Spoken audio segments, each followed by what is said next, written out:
When you talk about the Western Conference these days in the NBA, everybody wants to talk about the Nuggets, and rightfully so. The Suns, all the moves they've made, same thing with the Lakers, the Clippers, the Mavericks.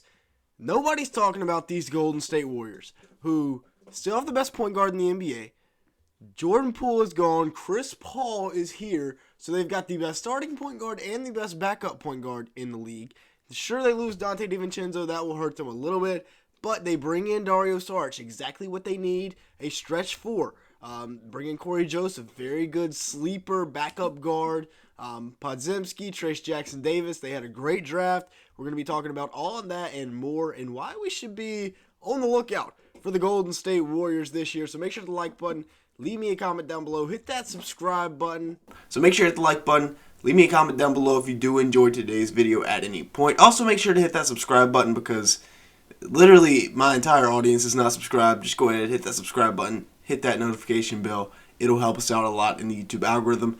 Don't let these boys shock you again. We said he wouldn't get number 4. We said he would never get his finals MVP. Curry has proved us wrong over and over and over again. And he's got a revamped supporting cast, and I think this year the supporting cast is a little better. Even though him and Dre and Klay are aging, the Poole trade was actually not terrible. Jordan Poole's good. Okay, he averaged 20 points a game. He really, really helped them on that trip to the finals. But he's making he's got a 4-year, $120 million contract for $30 million a year.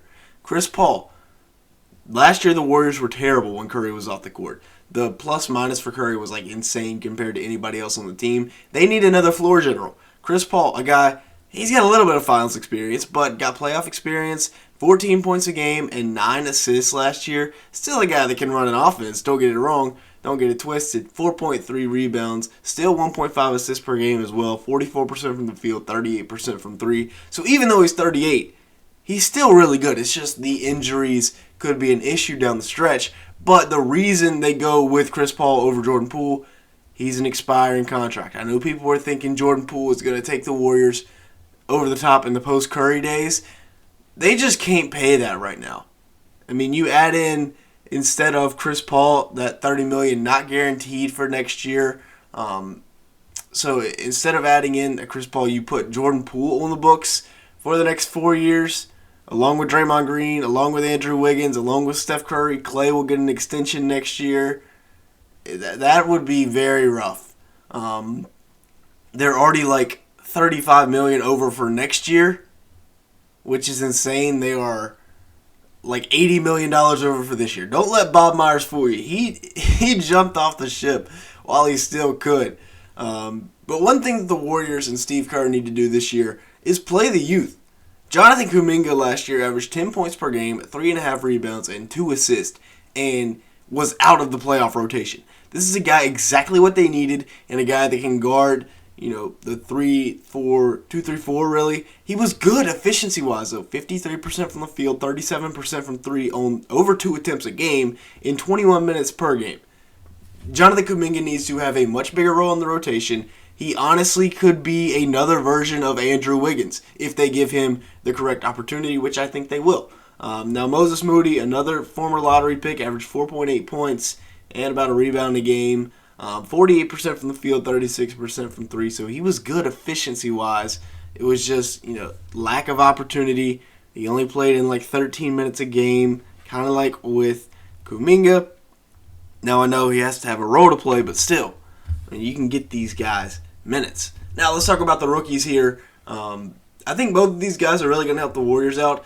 I think, honestly, Trace Jackson Davis will help them out quicker than Podziemski. I cannot believe they passed on Cam Whitmore over Podziemski. I was really sitting there at pick 19 thinking, well, the Warriors just had Cam Whitmore fall into their lap. They end up with Podziemski. I don't think he will help out right away.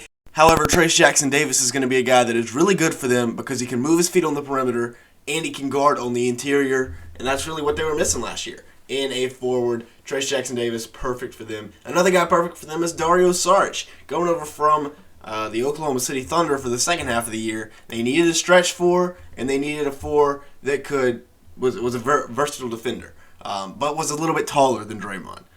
So they get Saric, they get Trace Jackson Davis. Kuminga is still there. Wiggins is still there. This Warriors team is loading up. Also, don't overlook the Corey Joseph signing, a guy that can really shoot the three ball. If injuries happen, he's a really, really nice depth piece. Or if, they go a different direction than Podziemski, Corey Joseph, Chris Paul could be your backup backcourt. Now, a guy that we are sleeping on is Lester Quinones, I believe is how you pronounce it. I don't know. Let me know down in the comments below. But this guy was an absolute dog last year for the Warriors in the G League. He was really good for them in the Summer League. And I think, with some needed depth on the wing, he's got good length, he's got good athleticism.